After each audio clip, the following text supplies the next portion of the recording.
Hey everyone, what's up? This is Apollyon back with Diablo Immortal. I hope you're all doing good, having a great day. Today here we have the build for the challenge Rift. These builds are for some advanced players.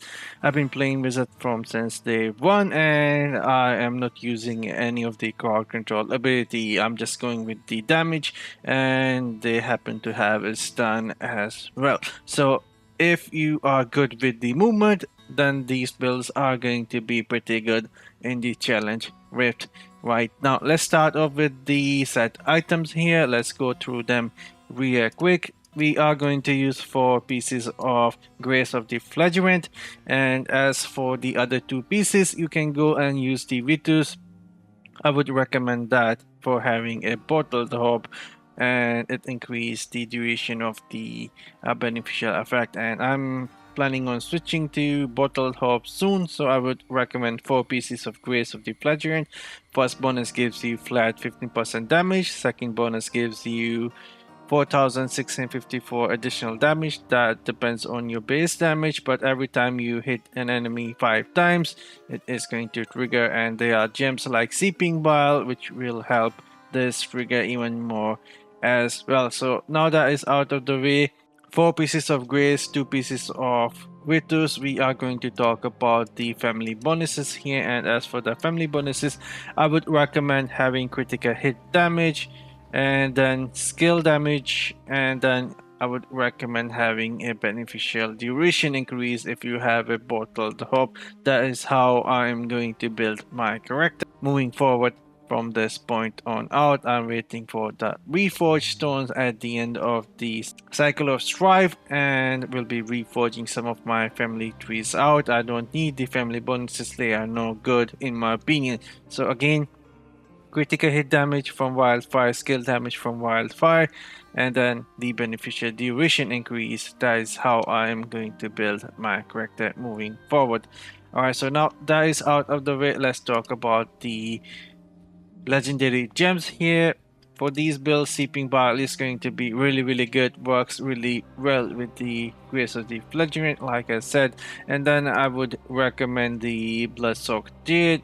Pretty much everyone should be using this, and it is one of the best gems inside the game, if not the best. And then I would recommend having the Chip of Stone Flesh. These builds are going to utilize this Chip of Stone Flesh. We have 2 abilities that is going to stun, and so this is going to come really handy. After that, I would recommend having a Bottled Hope.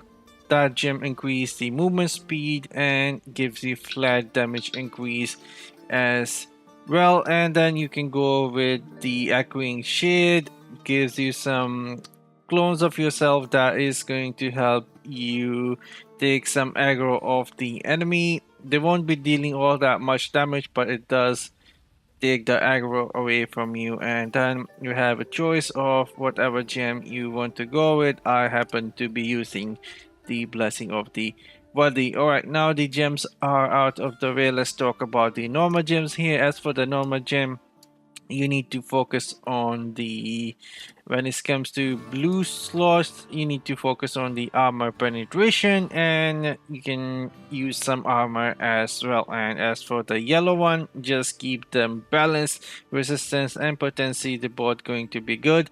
And as for the red sockets, just go with the damage. That is what you should be focusing on as a range class, or basically any class can go with all damage gems. For the red socket, works really well. Alright, so now that is out of the way, let's dive into the skills real quick. We'll let you guys just see some of the names of the legendary items here. As for the modification, for that we are going to go and check out the skills here. First off, we are going to use Scorch here. That has been modified from the headpiece, turned into a magma burst. It will stun the enemy as well. It has a really good stun radius when you will use it. If someone will be coming close to you, you can use it very fast and it will stun the enemies around you. And then we are going to use the Arcane Wind here.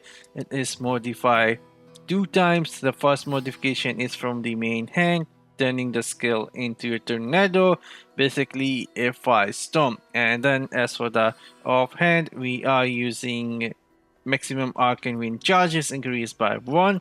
You can go with something else, but this is what I like using, having 2 charges of arcane wind. And then we are using a meteor strike here. For the meteor strike, we are only increasing its radius by 20% from the chest piece, and then we are using the sentry grid here, pretty much using all the wizard builds now. First modification is from the shoulder piece, turning the beam into fire, and then the second modification is from the legs, giving the skill 3 additional beams that is going to hit enemies around you, and you will end up dealing more damage. And then we have 2% damage increase from the charm. So yeah, that is all here. I will let you guys see this challenge rift here, which was 400 CR or close to that, higher, just chilling, doing it pretty easy with some good movement, and the enemies were not all that bad either. I'll see you guys in the next one. Till then, as always guys, have fun and take care.